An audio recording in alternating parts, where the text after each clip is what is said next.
Close your eyes for a moment and hear this truth. There is no delay in the mind of the infinite. Delay exists only in human reasoning, but to the one who sees with the eyes of faith, money is not a future event, it is now. You are not waiting for money to come. Money is waiting for you to awaken. The world you call reality bends to the state you occupy. It does not matter how much is in your account right now. It does not matter what the news says or what your logical mind argues. The only thing that matters is this. What are you assuming to be true right now?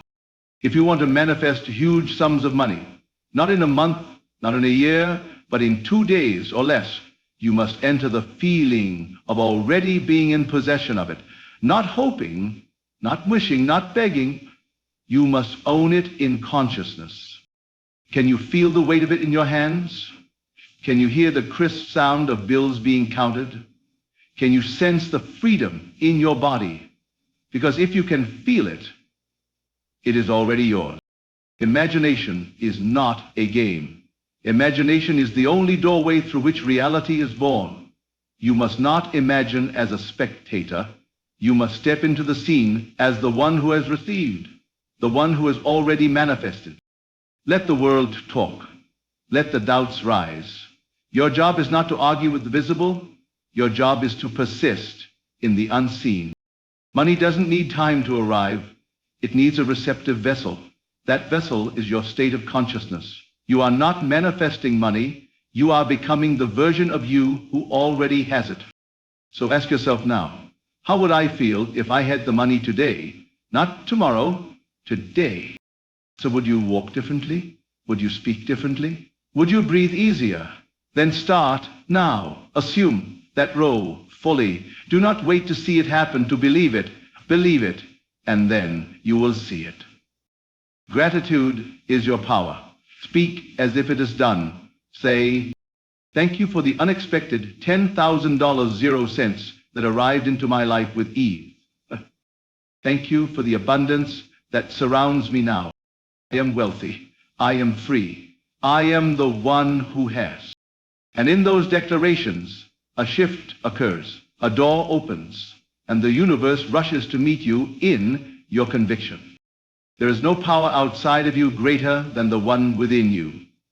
The world will reflect your inner assumption, not eventually, but instantly, the moment you hold the state firmly. Test this. Dare to believe for something unreasonably large and uncomfortably fast. The bolder your assumption, the faster the rearrangement.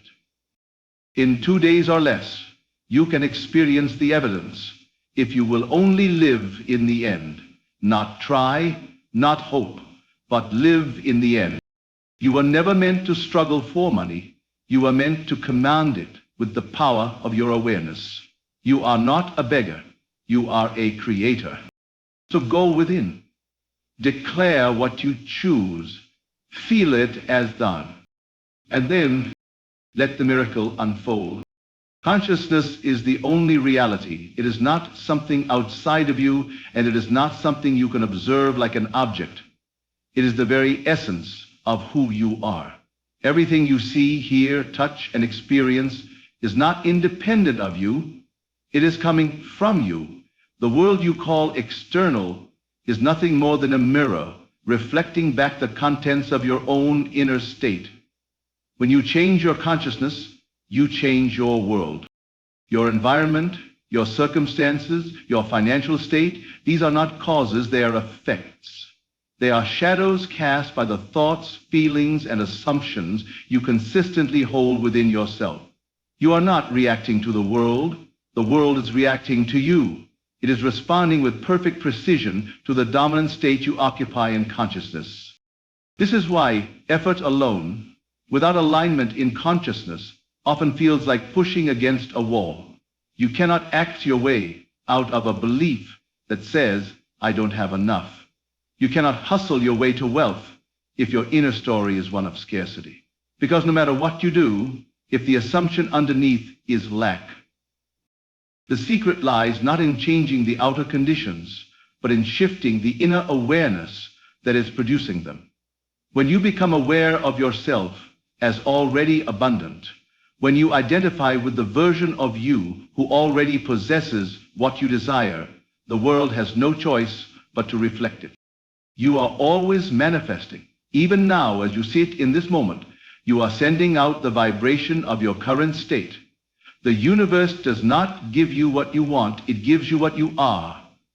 And what you are is the total of your habitual thoughts and emotions, your inner conversations. To truly grasp that consciousness creates reality is to understand that you are never at the mercy of chance.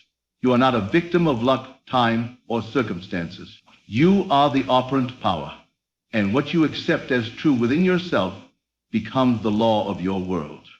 Your inner reality precedes all form. The feeling of wealth is not merely an idea or a thought, it is a state of being. It is the invisible substance that shapes visible form. To manifest money, or anything at all, you must first generate and sustain the feeling that you already possess it. Thought alone, no matter how positive or repeated, will fall flat if it is not saturated with the appropriate emotional state. Feeling is the bridge between the invisible and the visible, between the imagined and the real. To feel wealthy is to dwell in the inner reality, where abundance is already yours. This does not require you to physically see the money or to receive a bank notification. What it requires is an inner conviction, a calm and confident knowing that money is already a part of your experience. It's the sensation of security, of ease, of overflowing possibility. It's the absence of worry, the absence of lack, and the deep-rooted assumption that you always have more than enough. When you feel wealthy, your imagination naturally aligns with images of luxury, freedom, and opportunity. Your inner dialogue shifts. You no longer ask, "How will I afford this?" But instead, you say, "I always have what I need and more." You walk differently. You breathe differently. You carry yourself as someone who knows the universe takes care of them effortlessly. This inner shift creates a magnetic field that pulls matching experiences toward you. Most people try to attain the feeling of wealth after they receive money. But the truth is reversed. The money appears after the feeling is established. It is the feeling that impresses the subconscious mind, and the subconscious, once impressed, expresses. It does not question logic or timing, it simply reflects the state held within. To assume the feeling of wealth is to trick the senses into yielding to a higher truth, the truth of your imagination. You begin to dwell not in what is, but in what could be, as though it already is. You replace fear with faith, doubt with assurance. You do not hope for money to arrive. You feel its presence now, and the outer world responds with uncanny precision. It is not about pretending or faking. It is about surrendering to the emotional frequency of your desire as if it were already your reality. When you sustain that feeling, when you make it your dwelling place, everything required to fulfill it flows effortlessly to you. Imagination is not a mere escape or a daydream. It is the creative power through which all things come into being. It is the bridge between your present circumstances and the unseen reality of your desires. Everything that has ever appeared in your world first passed through the gateway of imagination. It is the womb of creation, the inner realm where you give life to the unseen before it is born into form. When you imagine something clearly, vividly, and with feeling, you are not simply playing with pictures in your mind, you are planting the seeds of reality. Every scene you construct, every dialogue you rehearse, every outcome you assume in your imagination is setting into motion forces far beyond what the senses can detect. The outer world may seem unchanged at first, but beneath the surface, everything is being rearranged to reflect what you have dared to believe inwardly. Imagination does not rely on effort. It works in stillness. You withdraw from the noise of the physical senses and enter into the secret chamber of the mind. There you construct a scene that implies your desire has already been fulfilled. You do not try to figure out how it will happen. You simply dwell in the scene, Feel its reality and let it impress itself upon your inner being. It is through repeated inner experience that imagination becomes your dominant reality. The more real it feels to you inwardly, the sooner it will externalize. You are not asking for something to happen. You are experiencing it now, in the only place that truly matters. The world cannot help but conform to this inner reality, because imagination is the blueprint of all form. The senses will try to pull you back into what is already visible, but imagination allows you to hold a new vision, even when nothing around you supports it yet. It gives you access to a higher truth, a truth beyond circumstances, logic, or evidence. It is not limited by time, space, or past experiences. In imagination, you are already the person you wish to be, already living the life you desire. To use imagination effectively, you must engage with it deliberately. You must treat it as real, because it is. It is the first cause, the origin of every manifestation. When you understand that imagination creates reality, you no longer look to the outer world for confirmation. You look within, and there you find the bridge that takes you from where you are to where you choose to be. To live in the end means to occupy, in consciousness, the state of already having what you desire. It is the deliberate act of assuming that your wish is fulfilled and dwelling in that assumption as if it were the most natural and obvious truth. You do not wait for confirmation from the outer world. You generate it from within and allow the external to follow. When you live in the end, you bypass doubt, impatience, and all questions about how or when your desire will manifest. Those questions arise only when you believe you're still separate from what you want. But when you inhabit the state of the wish fulfilled, there is no need to ask how. It is already done. You think from the goal, not of it. You look out through the eyes of the person who already has it. Living in the end requires discipline of attention. It means returning again and again to the feeling of your desire already being real, no matter what your senses report. It means carrying yourself, speaking, acting, and thinking as though the outcome you desire has already been accomplished. You align your inner conversations, your emotional tone, and your self-concept with the version of yourself who has already received. This state becomes your home. You no longer visit it during moments of visualization and then return to doubt. You remain there. You dwell in the feeling of completion. You fall asleep in it. You wake up in it. It becomes the new baseline of your identity. The old self, the one who wanted, needed, or hoped, is gently left behind. In its place stands a new self, calm, assured, and fulfilled. Everything you experience in life flows from the state you occupy. Living in the end shifts your state permanently to that of the fulfilled version of yourself.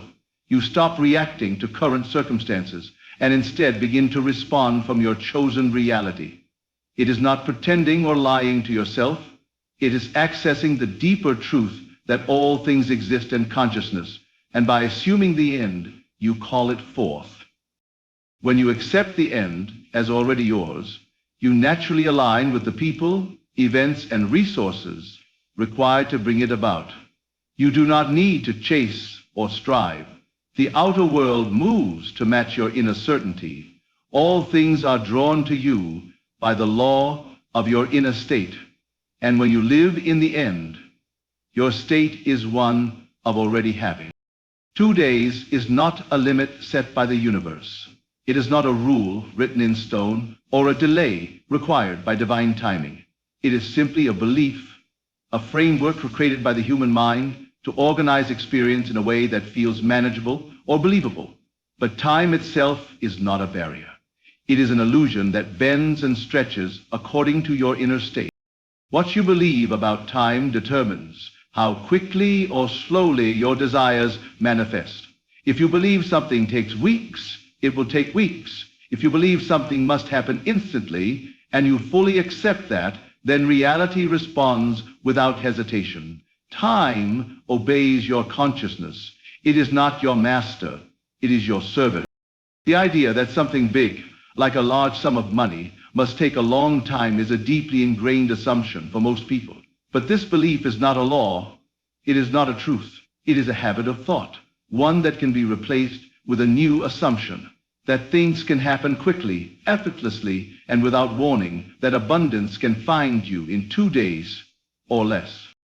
Once you release the belief that time is required, you step into a reality where immediacy is possible, not because you're rushing or demanding, but because you're no longer doubting. You're no longer delaying your good by thinking it must unfold according to some external calendar. You shift your attention to the now, to the present moment, where all creation begins. Desire is not placed within you to tease or test you. It is a sign of what is already possible for you. The moment you accept it as real in your inner world, the outer world begins to rearrange. The only delay is the time it takes for you to fully assume the feeling of the wish fulfilled and let go of any lingering beliefs in limitation. 2 days is just a symbol. It's a measure that your mind can grasp, a container for the miracle. But the truth is, manifestation doesn't know time. It knows readiness. It knows acceptance. It knows belief. When you decide that 2 days is enough and embody the version of you who has already received, then 2 days becomes more than enough. It becomes the space where the unseen becomes seen. Persistence in assumption means to remain loyal to the inner conviction that your desire is already fulfilled, regardless of appearances, doubts, or delays. It is not a passive hope, but a firm stance, a deliberate choice to dwell in the state of the wish fulfilled, even when everything in the outer world seems to contradict it. It is the quiet strength of staying inwardly faithful to the unseen reality, even when the senses tempt you to give up or question. When you assume something to be true in consciousness and persist in that assumption, you set into motion unseen forces that eventually crystallize into physical experience. But the key is persistence. Not momentary belief, not a flash of inspiration, but a steady, unwavering inner knowing that what you have imagined is already yours. The mind is often pulled back to old patterns, especially when circumstances seem slow to change. Doubt may whisper, logic may argue, and the world may reflect the opposite of what you desire. But in these moments, your power lies in refusing to shift your inner position. You continue to walk as the one who has already received. You feel the reality of your desire, not as a fantasy, but as a present fact. That is persistence. True persistence is not effortful or forceful. It's not about affirming with strain or visualizing with desperation. It is the relaxed certainty that comes from embodying the end result. It's an inner stillness, a settled decision that doesn't require constant repetition, but rests in the assumption that it is done. Every time you return to your chosen state, every time you redirect your thoughts, every time you revise your inner story to match your desire, you are persisting.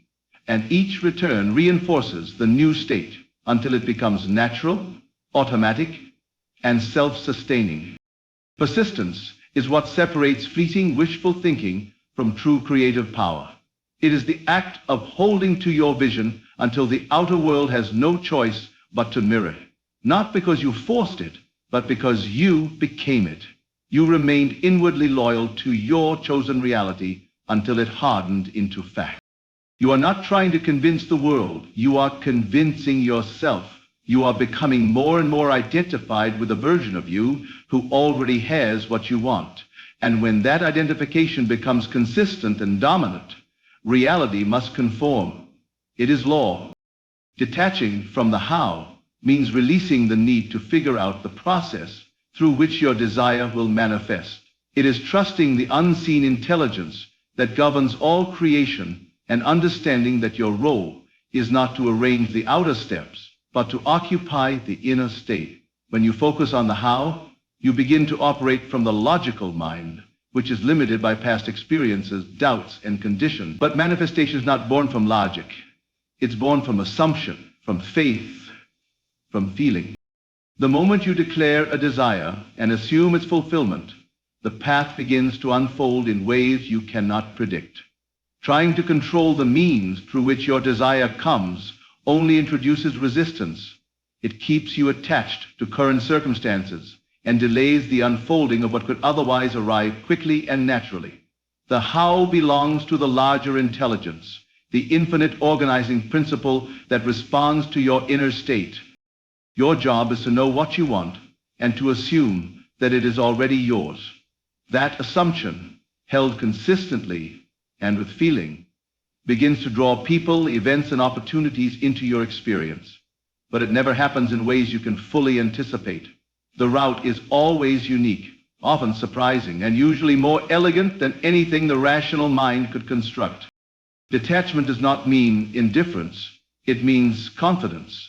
It is the calm certainty that your desire is on its way, even if you have no evidence and no clue how it could happen. It is the peace that comes from knowing creation is complete the moment you claim it inwardly.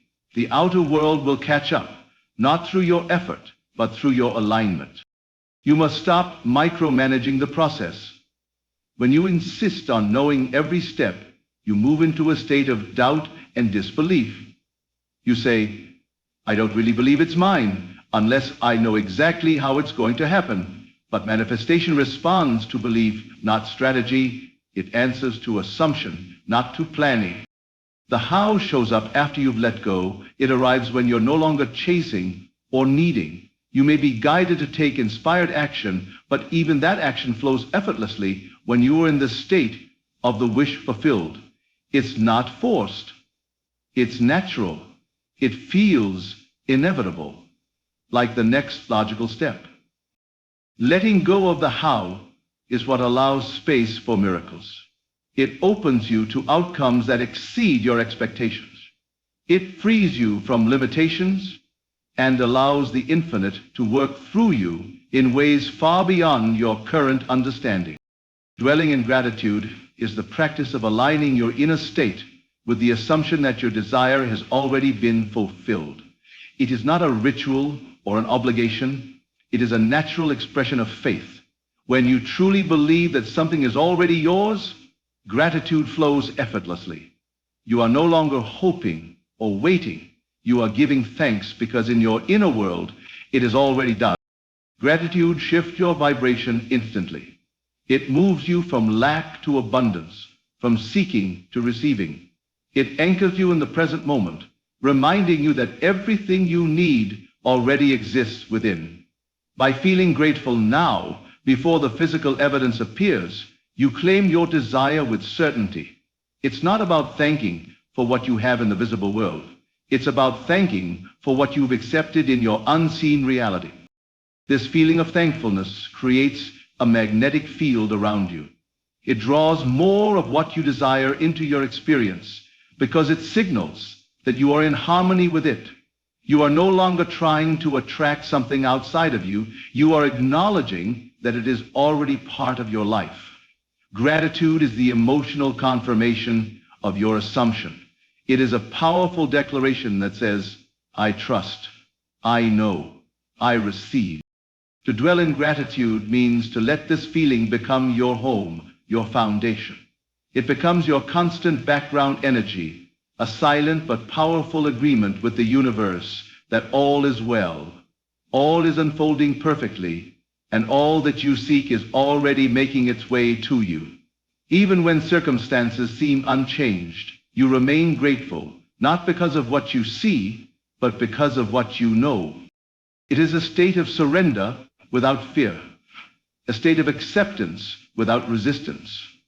Gratitude makes you receptive. It clears your mind of doubt and tunes your heart to the frequency of fulfillment. The more you dwell in it, the more natural it becomes to see your world through the lens of completion, not lack. When you live in the feeling of gratitude, you are no longer chasing outcomes, you are embodying them. You are becoming the version of yourself who already has every reason to feel grateful. And as this becomes your dominant state, your reality begins to reflect it with absolute precision. Money is not merely paper, numbers, or metal. It is a symbol, an outer reflection of how you perceive your own value. It mirrors the state of consciousness you hold about yourself, your self-worth, and your relationship with abundance. When you feel deserving, whole, and expansive within, money flows easily into your experience. When you feel unworthy, restricted, or uncertain, that same energy manifests as financial lack, struggle, or inconsistency. The world does not determine your worthiness to receive. Your own self-concept does. Money responds not to effort alone, but to identity. If deep within you believe that wealth is for others, that you must sacrifice to deserve it, or that it is hard to come by, then you unconsciously block the flow. You are not denied because you lack effort or intelligence. You are denied by your own hidden beliefs about what you deserve. As you begin to shift your inner perception and see yourself as someone inherently valuable, someone naturally worthy of wealth, your financial world transforms. You don't need to justify your desires or prove yourself. Worth is not something to be earned. It is something to be recognized. And once it is recognized within, the outer world follows that recognition without resistance. Money is drawn to a person who feels rich inside. Not rich with ego, but rich with wholeness, rich with belief in their own power, their own purpose, and their own deservingness. This energy radiates beyond words, beyond action. It becomes a silent command to the universe. It says, I know who I am, and I accept what reflects that truth. The amount of money you allow yourself to receive and hold is directly connected to the identity you carry. If you see yourself as someone who only survives, money will appear in just enough quantities to support survival. If you see yourself as someone who thrives and expands, money shows up in ways that support that expansion. You are not here to chase money. You are here to express your true self. And money is one of the many ways that expression is supported. The more you align with your inner worth, the more naturally money flows to meet your needs and amplify your vision. It becomes a natural byproduct of who you are, not a goal to obsess over. In recognizing your value, you open the floodgates to receive what has always been waiting for you to accept. To test yourself boldly means to dare to believe in the power within you without hesitation, to put your assumptions into practice as if they were absolute truth. It is to step beyond theory and into the lived experience of faith. This is not about waiting for proof before you believe. It is about letting your belief create the proof. You do not wait for the world to change. You assume it already has, and then move as if it has no choice but to conform. Boldness is not arrogance. It is confidence rooted in spiritual law. It is the calm courage to trust that what you imagine with feeling, what you assume with persistence, must come to pass. It means choosing your desired outcome and standing firm in it, even when the senses scream otherwise.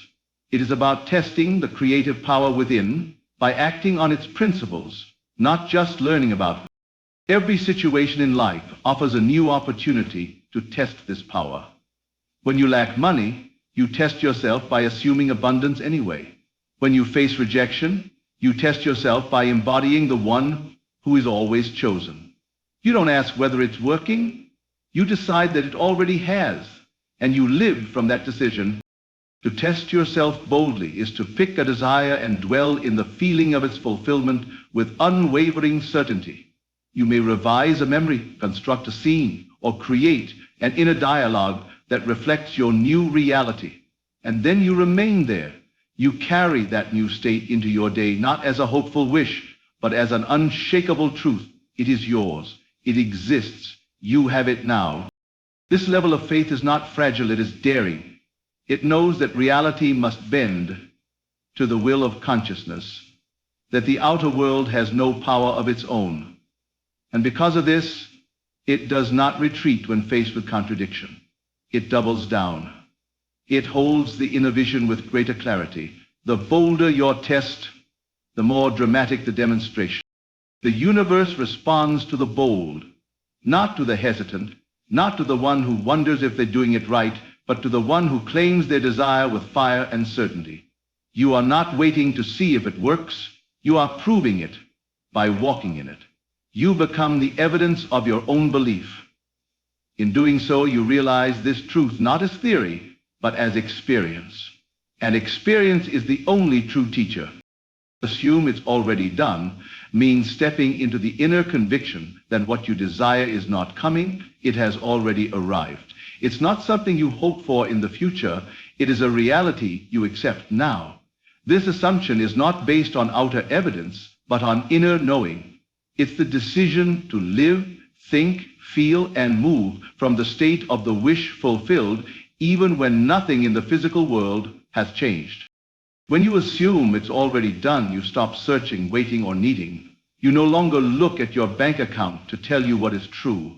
You no longer ask, when will it come? Because in your world it is already here. This assumption becomes your foundation. It becomes your inner reality. And because all outer conditions arise from inner states, the world must reflect this change. To assume the wish fulfilled is to bypass all limitation.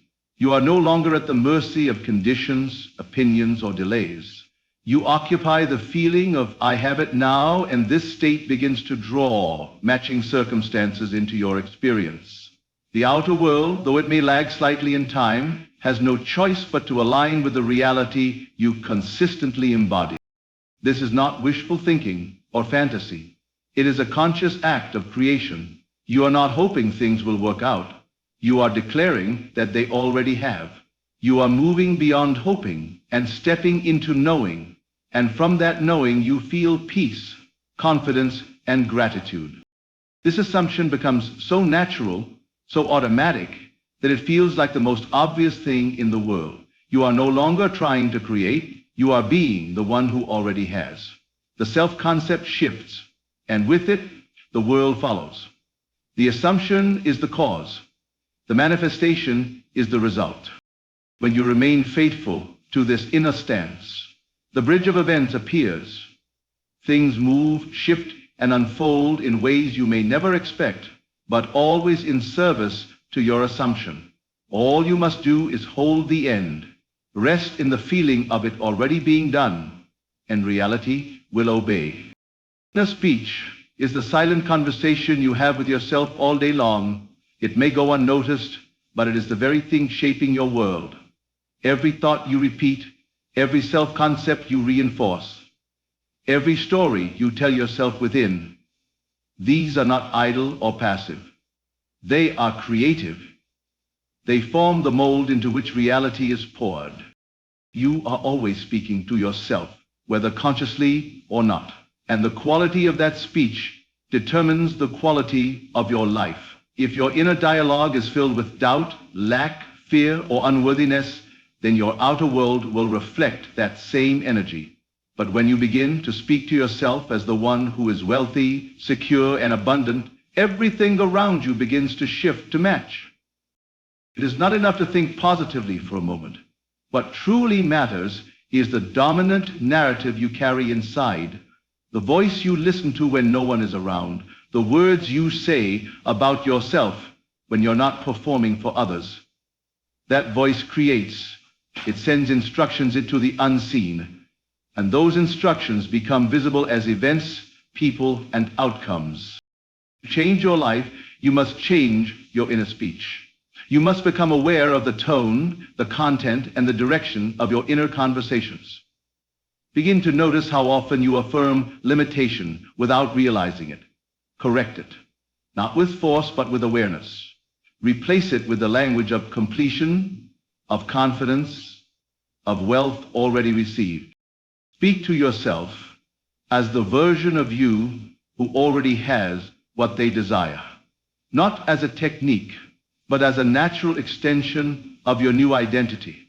This isn't pretending, it's claiming, it's aligning with the reality that already exists in the invisible realm, and allowing your words to bring it forth. Your subconscious mind hears every word, every assumption, and it takes those words as orders. It doesn't judge or analyze, it simply accepts. So when you begin to feed it new inner speech, statements of abundance, gratitude, power, and fulfillment, you are programming it to accept and express those truths. The world listens to the way you speak to yourself. And when your inner speech changes, your reality cannot help but follow. Feeling more real than facts means prioritizing your inner state over what your senses report.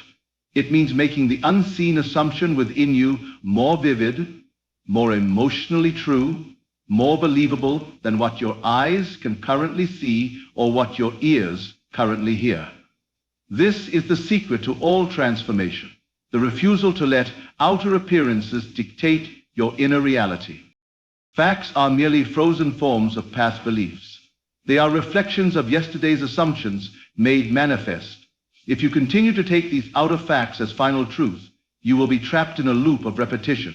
But the moment you dare to feel a new truth within yourself, one that contradicts the facts yet feels more real, you break the cycle. You begin to recondition the world around you. The world is not solid and fixed. It is fluid, changeable, and always responding to the dominant state you occupy. When you begin to feel the joy of wealth, the security of abundance, the ease of financial freedom, before it shows up, your inner state becomes the cause. And soon the outer world must reflect that new state. But this requires discipline. You must choose to remain faithful to what you feel inside, even when nothing around you validates it yet. You must resist the urge to look for evidence and instead become the evidence. Your feeling becomes the new reality, and over time it becomes more natural to live from it than from doubt. It's not about ignoring facts, it's about transcending them. You recognize what is, but you do not accept it as the final word. You know that the unseen is the source and the seen is only the echo. And so you put your energy, your belief, and your emotion into the state you choose, regardless of how things appear. This is where your power lies. You are not limited by circumstance unless you agree with it. You are not bound by the facts unless you feel them to be final. But when you shift your feeling, when you give more emotional reality to your assumption than to the condition, you activate a law greater than logic. The outer world eventually bows to the inner conviction. And that conviction is born not from what you see, but from what you feel as real. When your feeling becomes more powerful than the facts begin to change. Revision is the act of mentally rewriting past events, and it holds immense power to reshape your present and future, especially when it comes to money. Every belief you carry about wealth, success, or lack was formed through past experiences, many of which were accepted without question. These memories may seem unchangeable, but they live only in consciousness, and because they exist in the mind, they can be rewritten. To revise is not to deny what happened, it is to override the emotional meaning you gave to it. If you remember moments of financial struggle, rejection, or lack, those memories may still be active within you, continuing to generate similar outcomes. They feed a self-concept rooted in not enough, and as long as that concept remains, your reality reflects it. But revision allows you to step in as the creator and give new meaning to old events. In quiet moments, you can revisit those scenes and change them. You can see yourself receiving money instead of being denied it. You can hear words of approval instead of criticism. You can feel security instead of fear. These new inner scenes, once accepted and emotionally felt, begin to overwrite the old. And just like a new script replaces the old dialogue in a play, your new inner narrative begins to shape a new outer world. Your subconscious does not distinguish between a real event and one imagined vividly with emotion. So when you revise, you are impressing new truths into the foundation of your being. You are telling your mind, this is the new story, and your life must respond to that new script. Revision clears the energetic residue of past financial pain and creates space for new outcomes to emerge. You are not bound by your history unless you choose to carry it forward. Every assumption, every reaction, Every belief about money that came from a painful past can be rewritten. And when you revise with conviction, your state of being changes.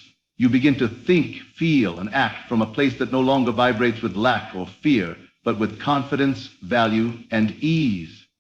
The outer world may appear the same at first, but internally, something fundamental has shifted. You've taken your power back. You've told the mind a new story, one where wealth is natural, support is constant, and abundance flows without effort. That inner shift becomes the new seed. And from that seed, a new financial reality begins to grow. You are the operant power. Nothing moves unless you move it within. The world around you is not acting independently. It is a mirror, faithfully reflecting your inner states, assumptions, and beliefs. The moment you accept this truth, you claim your true authority. You no longer wait for signs, conditions, or others to grant you permission to receive. You realize that you are the source, the cause, and the beginning of all your experiences. There is no power outside of your consciousness creating your reality. Life does not happen to you. It happens through you, and ultimately, it happens as you. Whatever you assume to be true about yourself and your world becomes the template from which your life unfolds. You cannot abdicate this responsibility and still expect change, because it is your consciousness that sets the mold. You were never meant to chase outcomes. You were meant to assume them, to occupy the state of the person who already has what they desire, and to persist there until the outer world must conform. This is not about effort in the conventional sense. It's about alignment. It's about embodying the version of yourself that already lives in the reality you seek. You don't need to force change in the external world. You don't need to convince others, beg the universe, or fix outer conditions. You only need to master your inner environment, your thoughts, your assumptions, your reactions. They are the building blocks of your reality. Shift them, and you shift everything. Being the operant power also means there is no one to blame and nothing to fear. You are not a victim of circumstances, luck, or fate. If you created lack, you can just as easily create abundance. If you manifested delay, you can now manifest speed. The power is always in your hands because it is always within your consciousness. When you fully accept that you are the operant power, you stop reacting and start choosing. You stop asking, will this work, and begin declaring, this is how it is now. Your word becomes law. Your assumption becomes fact. And your world, being obedient to the image you hold within, reshapes itself around you, not because the world changes first, but because you did. And so, you now understand that manifestation is not about time, effort, or luck. It is about alignment. It is about choosing a new inner reality and living from it with conviction.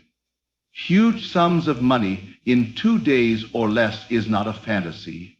It is a possibility the moment you assume it, feel it, and persist in it. Live in the end.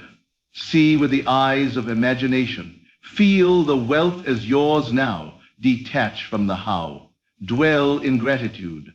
Know that money is a reflection of your inner worth. Test yourself boldly. Persist in your assumption, and you will witness the outer world bend to your inner certainty. This is not magic. It is law. A law that works with quiet precision, always bringing into form what you dare to believe as true. Thank you for listening. May you walk boldly in the feeling of your desire fulfilled, and may abundance flow to you effortlessly, quickly, and in ways that surprise and delight you.